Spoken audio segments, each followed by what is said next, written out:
ఏపీలో విస్తారంగా వర్షాలు కురుస్తుండగా పలుచోట్ల కొండ చర్యలు విరిగిపడి ప్రజలు ఇబ్బంది పడ్డారు.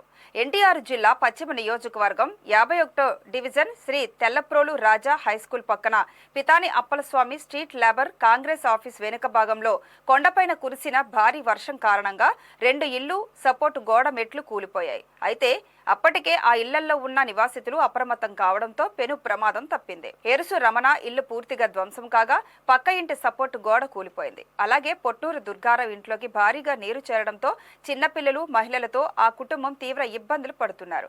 మరోవైపు ఈ ప్రాంతంలో దారి పూర్తిగా మూసుకుపోవడంతో రాకపోకలు నిలిచిపోయి స్థానికులు తీవ్ర అవస్థలు పడుతున్నారు.